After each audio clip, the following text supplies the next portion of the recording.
नमस्कार दोस्तों, मेरा नाम है प्रवीण और आप देख रहे हैं पाविका फ्लाइट से इस चैनल को एक बार फिर से। तो आज मैं लेकर आपके लिए बहुत ही important topic again from the GATE mass transfer के हमारे ये क्वेश्चंस है। तो आज का जो क्वेश्चन करने वाले हैं specially we are focusing on gate distillation problems और आज का जो क्वेश्चन है गेट 2015 2 मार्क्स का क्वेश्चन है। मेरे हिसाब से अभी तक जितने भी मैंने क्वेश्चंस देखे हैं हमारे गेट में उनमें से ये सबसे टफ क्वेश्चन है और मुझे नहीं लगता कि उस टाइम पे गेट 2015 में ये क्वेश्चन किसी ने हार्डली अटेम्प्ट किया होगा। जितने भी स्टूडेंट होंगे मुश्किल से 1-2% होंगे जिन्होंने किया होगा, मगर मुझे नहीं लगता कि किया होगा क्योंकि बहुत हार्ड क्वेश्चन है।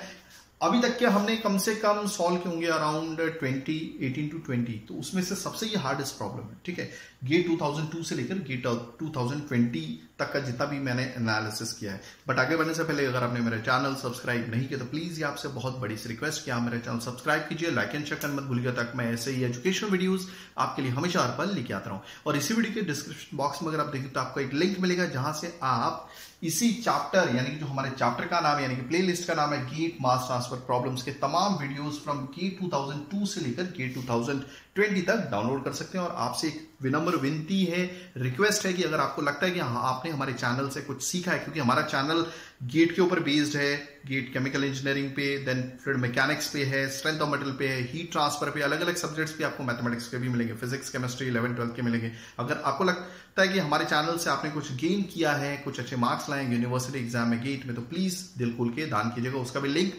मैंने डिस्क्रिप्शन बॉक्स में दे दिया गया। तो इस क्वेश्चन को हम समझेंगे अपने नेटिव लैंग्वेज में बहुत सिंपल वे में। चलिए स्टार्ट करते हैं। आपको मालूम है कभी भी यूनिवर्सिटी एग्जाम में कोई भी क्वेश्चन आता है तो आप उसका गिवन डेटा लिखिए और उससे रिलेटेड डायग्राम जरूर बनाइए। अगर आप नहीं भी अटेम्प्ट कर पा रहे तो at least you will get 1 marks. अगर वो 5 मार्क्स का क्वेश्चन है, 10 मार्क्स का है तो 2 मार्क्स मिलेंगे। तो चलिए बढ़ते हैं। 2015 में 2 मार्क्स का क्वेश्चन काफी हार्ड है मेरे हिसाब से, तो अभी तक का सबसे हार्डेस्ट क्वेश्चन। तो देखिएगा, क्योंकि बुकों में जो भी इसका सोल्यूशन दिया हुआ आपको बुक में भी मिलेगा, कहीं डेटा नेट से मिलेगा, मगर उसमें कुछ क्लियर नहीं दिया हुआ कि क्या है इसके अंदर, छुपा क्या है। A binary feed consisting of 25 mole% liquid and 75 mole% vapor is separated in a state distillation column. Binary feed है, दो कंपोनेंट है, मान लीजिए एक A है एक B है, यानी कि एक मोर वोलेटाइल कंपोनेंट है, एक high boiling means boiling point compound है। मोर वोलेटाइल कंपोनेंट मतलब लो बॉइलिंग पॉइंट है, सपोज मेथनॉल और वाटर का मिक्सचर।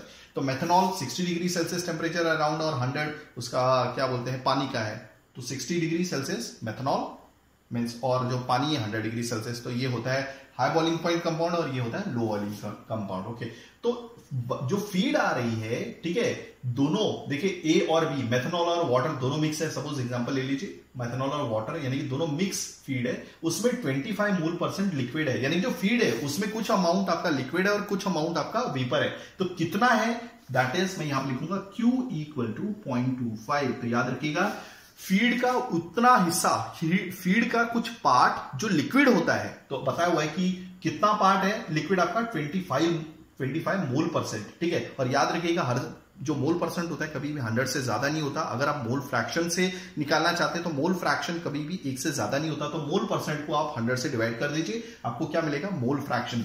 तो Q is a part of liquid which is means Q is a part of feed बोलेंगे, Q is a part of feed which is liquid. समझ में आ गया? तो that is Q = 0.25 और बाकी बचा हुआ 1 से माइनस करेंगे तो 0.75 वैसे भी आ जाएगा। सो Q is a part of feed which is liquid, ये याद रखिएगा। हो सकता है कि मैं थोड़ा सा आगे पीछे हो रहा हूँ बोलने में, but Q is a part of feed or fraction of feed which is liquid. ठीक है, तो ये वो नहीं बता रहा कि इस फीड में कितना क्या बोलते हैं मोल परसेंट आपका मोर वोलेटाइल कंपोनेंट है या फिर क्या बोलते हैं कितना परसेंट आपका हाई बॉइलिंग पॉइंट कंपाउंड है। ठीक है, ये सिर्फ इतना बता रहा है कि फीड में कितना मोल परसेंट आपका लिक्विड है और कितना मोल परसेंट आपका वेपर है। ठीक है, तो ये Q की वैल्यू को बता रहा है। एक F की वैल्यू को के साथ भी काफी स्टूडेंट्स का कंफ्यूजन होता है। आगे बढ़ते हैं। ओके, तो उसको डायरेक्टली डिस्टिलेशन कॉलम में डाल दिया गया, separated in state distillation column. Okay, the mole fraction of more volatile component in the distillate product is XD। Okay, तो यहां पर मोर वोलेटाइल कंपोनेंट का, जैसे सपोज यहां पे मैं बनाता हूं डिस्टिलेशन कॉलम हमारा, ठीक है, तो ये हो गया हमारा, एक काम करता हूं अलग से बनाता हूं, ठीक है, तो ये हो गया हमारा डिस्टिलेशन कॉलम। ओके, तो यहां पर हो गया, ये हो गया हमारा कंडेंसर। ओके, कुछ अमाउंट में हमारा ये रिफ्लक्स चला गया, ये हो गया D। तो यहां पर जो मोल फ्रैक्शन है मोर वोलेटाइल कंपोनेंट का दिया हुआ, दिस इज XD = 0.95। ओके, चलिए आगे बढ़ते हैं। क्या बोल रहा है, the molar flow rate of the distillate. Okay, ये ठीक है, यहां से नीचे आप देखेंगे कुछ इस तरह से होता है। ठीक है, यहां पे बॉयलर होता है, ये हो गया बॉयलर। ओके, तो ये हो गया, यहां से निकला हमारा W, ठीक है। सो यहां पर जो मोल फ्रैक्शन होगा मोरो वोलेटाइल कंपोनेंट का W के अंदर वो XW है, ठीक है। ओके, यहां से हमारी फीड जा रही है, ये भी क्लियर हो गया। ओके, तो यहां पे XF नहीं दिया हुआ है, याद रखिएगा। अभी क्या बोल रहा है, the molar flow rate of the distillate is 50% of the feed flow rate. जो भी मोलर फ्लो रेट होगा यानी कि D की जो वैल्यू होगी वो क्या होगी, वो the molar flow rate of the distillate का जो भी मोलर फ्लो रेट होगा वो लगभग 50% होगा फीड फ्लो रेट के, ठीक है। तो डिस्टिलेट जो होगा वो 50% होगा। परसेंट निकालने के लिए 100 से डिवाइड करना पड़ता है, मगर किसका 50%? फीड का। तो ये दिया हुआ है, ठीक है। ओके, तो ये हमारे पास एक तरह का फॉर्मूला ही दे दिया है कि जो डिस्टिलेट होगा वो लगभग 50% होगा आपका फीड का। ओके, इनटू F, ये भी लिख दिया। ओके, आगे बढ़ते हैं। And McCabe-Thiele method, यहाँ पे Thiele नहीं लिखा हुआ, McCabe method can be used to analyze the column. Thiele शायद रह गया होगा लिखना, don't worry. Okay, the Q line, अभी और चीज क्या दी हुई? The Q line intersect the operating line of the enriching section at this on the XY diagram. देखिए इसका XY diagram भी यहाँ पे बनाता हूँ, ठीक है। ये हो गया हमारा vapour liquid equilibrium diagram, clear हो गया ये? ओके, तो ये हो गया हमारा VLE डेटा। ओके, अब यहां पे कहीं पर हमारा XD होगा। ओके, अब मान लीजिए ये हमारी एनरिचिंग सेक्शन की, एनरिचिंग यानी कि रेक्टिफाइंग सेक्शन की ऑपरेटिंग लाइन है, ठीक है। और क्या बोलते हैं, मान लीजिए ये हमारा XF है, ठीक है। फीड की कंपोजिशन है, फिलहाल तो XF भी नहीं मालूम है। ओके, और यहां से जो आपकी क्या बोलते हैं फीड लाइन निकल रही है, मान लीजिए यहां पे कट हो रही है, ठीक है। तो इस पर्टिकुलर पॉइंट पे देखिए intersection of your operating line of enriching section या फिर रेक्टिफाइंग सेक्शन और जो फीड लाइन है, दोनों का जो इंटरसेक्शन हो रहा है वहां का पॉइंट दिया हुआ, और ये पॉइंट क्या है, दिस इज 0.35, 0.5, क्लियर हो गया। अब देखिए इसका यूज करके समझ में आ रहा है ये, अगर हमें क्या बोलते हैं ऑपरेटिंग लाइन की, क्या बोलते हैं ये ऑपरेटिंग लाइन कौन सी है, ये वाली जो ऑपरेटिंग लाइन है ना, ये एनरिचिंग सेक्शन की है या फिर बोल सकते हैं रेक्टिफाइंग सेक्शन की। अगर इसकी स्लोप बोली होती तो स्लोप निकालना बहुत आसान है, क्योंकि XD मालूम है इस, ठीक है। ये जो लाइन है इसकी स्लोप बोली होती है, ये लाइन कौन सी है, आपकी एनरिचिंग सेक्शन की ऑपरेटिंग लाइन। अगर इसकी स्लोप बोली होती तो अभी तक निकालना बहुत आसान हो जाता, मगर इसने बोला क्या है, ठीक है, slope of the stripping section of the operating line. मतलब यहां कहीं पर आपका XW होगा, यहां से जो लाइन निकलेगी और डायरेक्टली ये इंटरसेक्ट करेगी इस पॉइंट पे, मतलब इस पॉइंट की स्लोप पूछी है, पॉइंट की नहीं यानी कि इस लाइन की पूछी। और ये जो लाइन होती है ना यहां से लेकर यहां तक, ये क्या होती है आपकी, क्या यहां पे दिया हुआ है स्ट्रिपिंग सेक्शन की या ऑपरेटिंग लाइन है, और इसकी स्लोप पूछी है जो काफी डिफिकल्ट है मेरे हिसाब से, ठीक है। तो चलिए इस क्वेश्चन को मिटा देते हैं और बढ़ते हैं हम आगे, देखेंगे कैसे करना है ये क्वेश्चन, ठीक है। एक शॉर्टकट मेथड मैं आपको बताता हूं, देखिए कैसे किया जा सकता है। देखिए आपको मालूम है कि सबसे पहले ये देख लेते हैं, हाँ, ये जो ऊपर वाली जो लाइन है ना, ये ऑपरेटिंग लाइन है आपकी रेक्टिफाइंग सेक्शन की, और रेक्टिफाइंग सेक्शन की जो स्लो क्या इक्वेशन होती है वो कुछ इस तरह से होती है, आपने देखी होगी पहले भी, R/R+1 xn प्लस xd/R+1।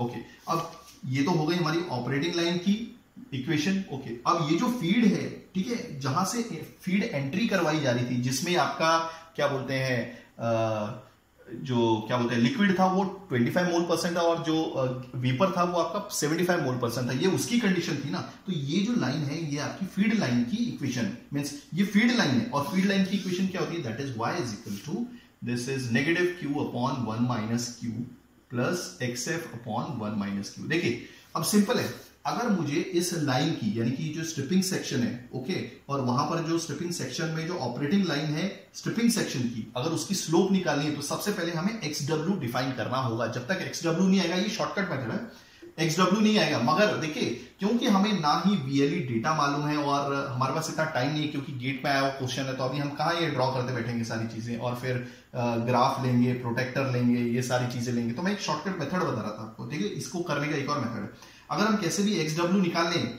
ये वाला पॉइंट तो है, तो ये देखिए इस लाइन के हमें दो कोऑर्डिनेट मालूम है, तो स्लोप निकाली जा सकती है। Slope is what, this is equal to y2 - y1/x2 - x1, ठीक है।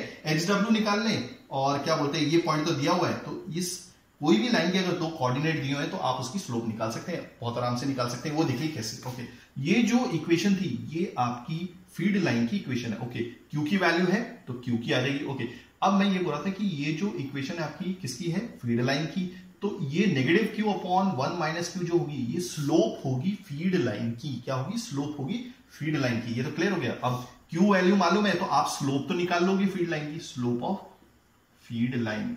ठीक है, मैं एक दूसरा मेथड बता रहा हूं। स्लोप ऑफ फीड लाइन मिली तो दैट मीन स्लोप क्या होती है? ये tan थीटा के बराबर होती है। ओके, तो दैट मीन्स आप थीटा निकाल सकते हो। अब आ जाइए इस VLE डेटा पे, VLE डायग्राम पे, वेपर लिक्विड इक्विलिब्रियम डायग्राम। ठीक है, अब आपको ये पॉइंट मालूम है, आपको मालूम है कि ये फीड लाइन इसी पॉइंट से गुजारनी है। ओके, और थीटा भी मालूम है, तो प्रोटेक्टर ले लीजिए और देखिए ये जो थीटा आया है, फिलहाल तो मैं ये नहीं बोल रहा हूं, कैलकुलेटर में अगर हमारे पास ये सारी वैल्यूज दी होती तो ये देखिए आपको फीड लाइन इसी पॉइंट से गुजारनी है ना, जहां पे इंटरसेक्शन हो रहा है। ओके, तो आप पेंसिल ले लीजिए और दूसरा थीटा आपका इतना बनना चाहिए जो आया आपका, तो प्रोटेक्टर से थीटा को देखिए और इस लाइन से आप लाइन गुजारिए, इस पॉइंट से आप लाइन गुजारिए, तो ऑटोमेटिकली आपको पता चल जाएगा कि XF की वैल्यू क्या होगी। एक बार XF की वैल्यू पता चल गई तो हम क्या करेंगे, हम मोर वोलाटाइल कंपोनेंट का मटेरियल बैलेंस ले लेंगे। यानी कि कैसे? देखिए F into XF equal to D into XD plus W into XW। Okay, feed तो मालूम ही है।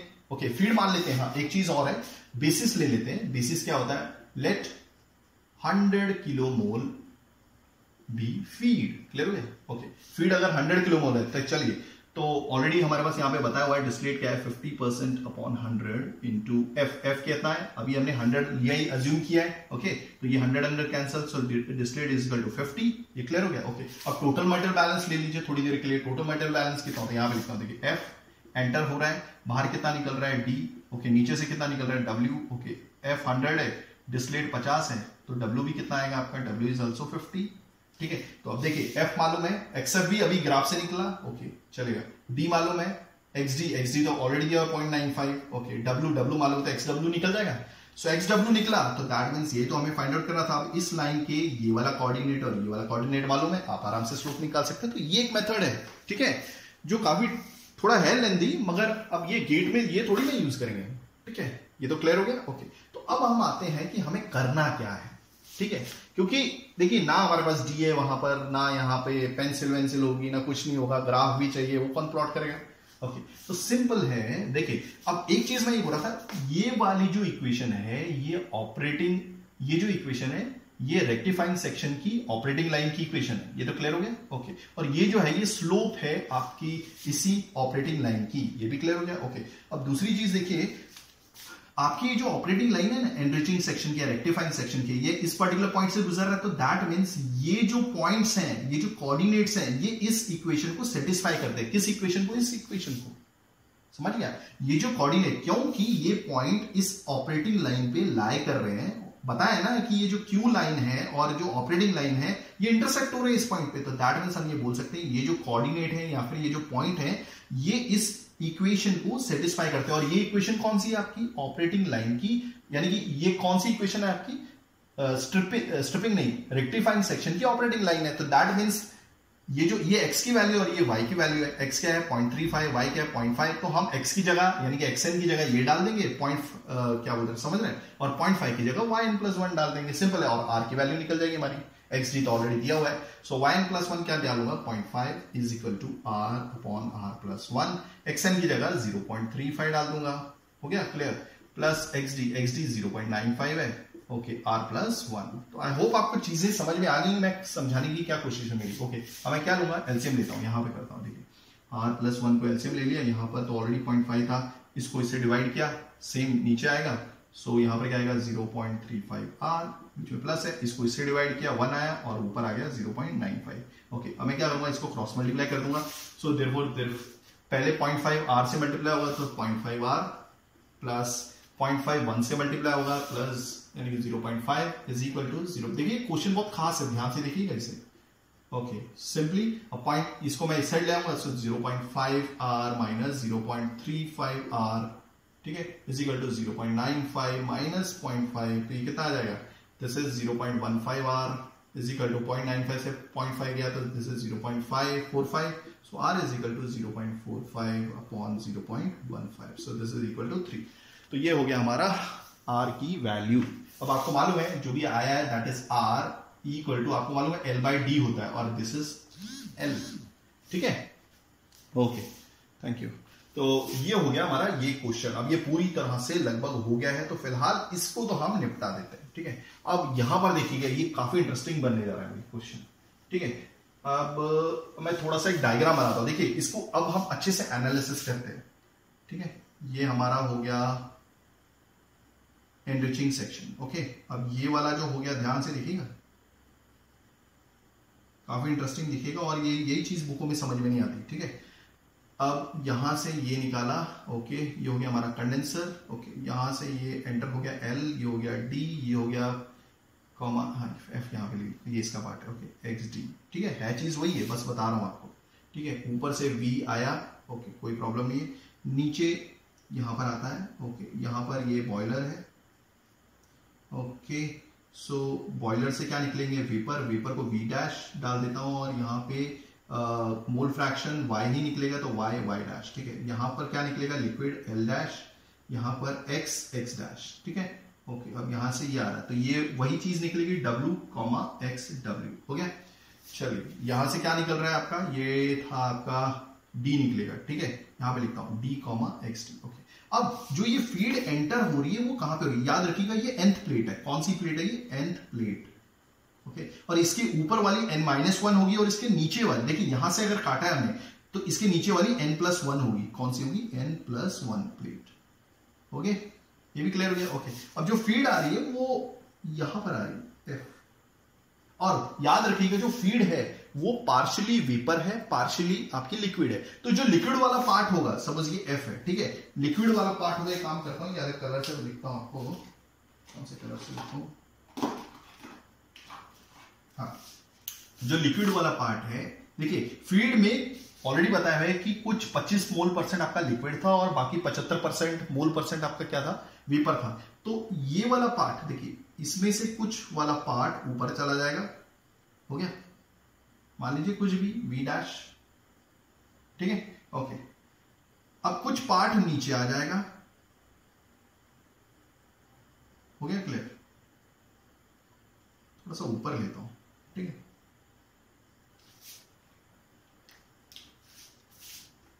ध्यान से देखिएगा, ठीक है, यहां पे डाला, ठीक है, ओके। ये F है,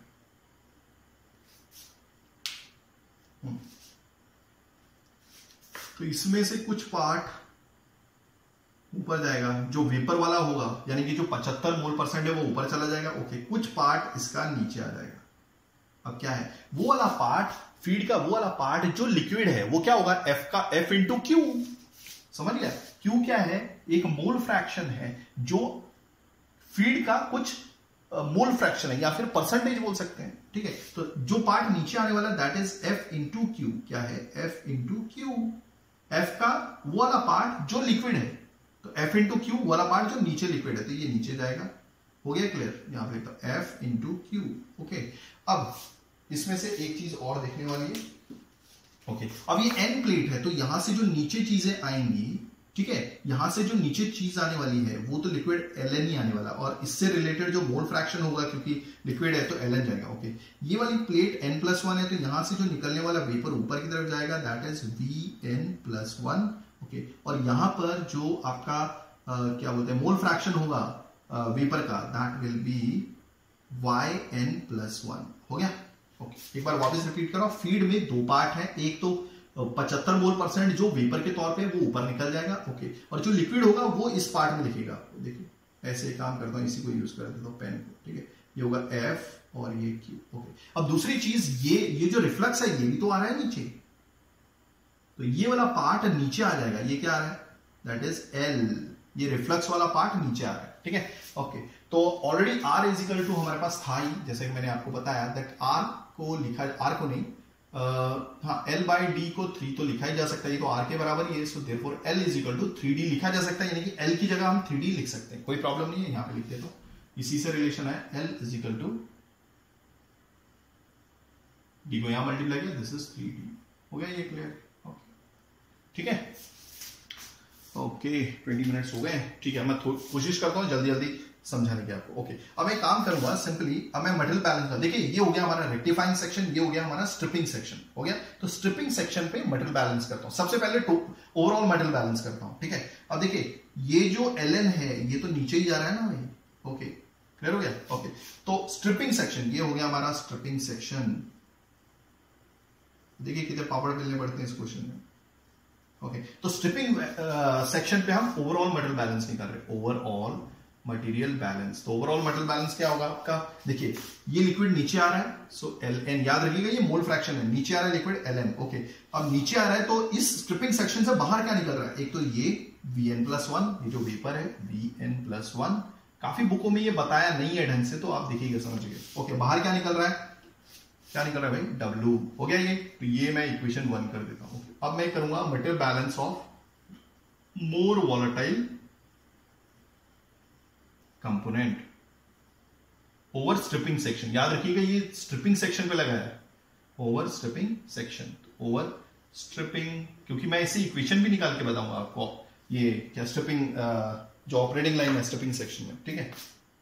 ओके तो क्या होगा, देखिए अगर मेरे को क्या मोर वॉलेटाइल कंपोनेंट का मटेरियल बैलेंस निकालना है स्ट्रिपिंग सेक्शन के ऊपर, तो Ln इंटू xn, क्योंकि एंटर हो रहा है ना ये, Ln का कितना परसेंट या मोल परसेंट, अभी मोल परसेंट नहीं मोल फ्रैक्शन है, Ln इंटू xn, तो मोल फ्रैक्शन को डायरेक्टली Ln से मल्टीप्लाई कर दो।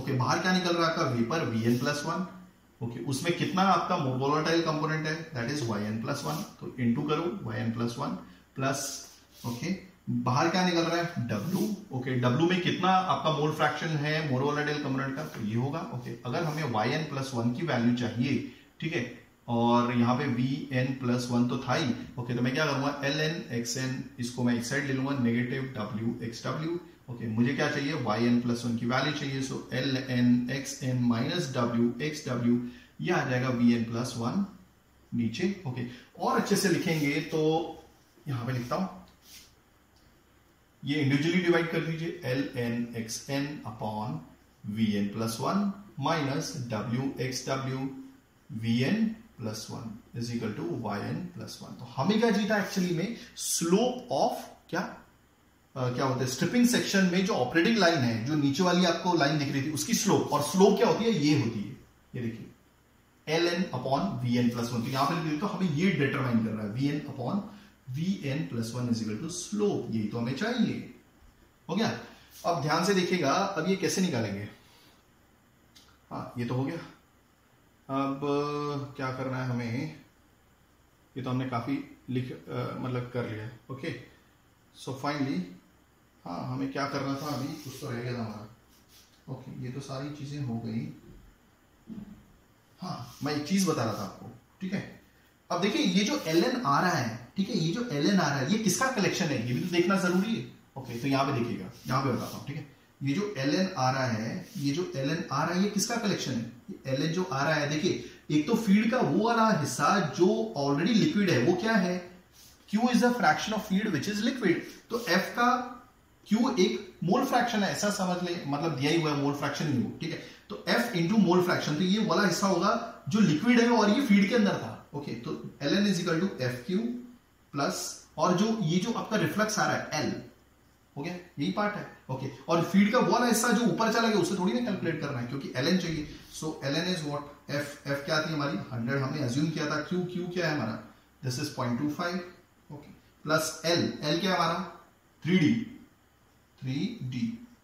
Okay so therefore Ln is equal to, इससे मल्टीप्लाई किया तो ये तो 25 होता है 100 into 0.25। ओके D क्या है, D की वैल्यू थी हमारी D हमने क्या निकाला 50 किलो मोल, तो 50 into 3 is 150, so therefore this is your 175 kilo mole. Ln हो गया, ठीक है। अगर Ln 175 किलो मोल है तो हाँ ये जो टोटल मटेरियल बैलेंस निकाला ना हमने, ओके Ln अगर हमारा, देखिए इस इक्वेशन का यूज करके हमें यहां निकालता हूं, ठीक है। Ln अगर 175 है तो हमें Vn+1 मिल जाएगा। ओके सो देखिए Vn+1, अगर मेरे को Vn+1 चाहिए तो ये W को इस साइड ले आऊंगा, so therefore that will be Ln minus W, मैं करता हूं V इसको अंदर लिखता हूं, ठीक है। So therefore Vn+1 is equal to Ln कितना है 175, W कितना है, W भी आपका कितना है, ये देखिए 50 आया हुआ है। ओके सो कितना है, दिस इज 125 किलो मोल। तो आप देखिए Vn+1 क्या है 125 किलो मोल, तो हमारी स्लोप क्या थी Ln बाय Vn+1, तो एक काम कीजिए यहां पे डालिए Ln upon Vn+1, so that is equal to ln क्या है, दिस इज 175. ओके, vn+1 क्या है आपका 125. सो अगर आप डिवाइड करेंगे सो दैट विल बी 1.4. तो दिस इज योर स्लोप. तो आई होप आपको सारी चीजें समझ में आई होंगी. अगर आप ऐसी एजुकेशनल वीडियोस चाहते हैं तो please do right a comment. मैं पूरी कोशिश करूंगा टाइमिंगली वीडियोस लेके आने की. थैंक्स फॉर वॉचिंग, धन्यवाद, थैंक यू. और आपकी एक चीज याद रखिएगा, जो फीड है ना ये आपके स्ट्रिपिंग सेक्शन में नहीं है, ये जस्ट थोड़ा ऊपर होती है आपके रेक्टिफाइंग सेक्शन के, नहीं तो गड़बड़ हो जाएगी सारी. Thank you.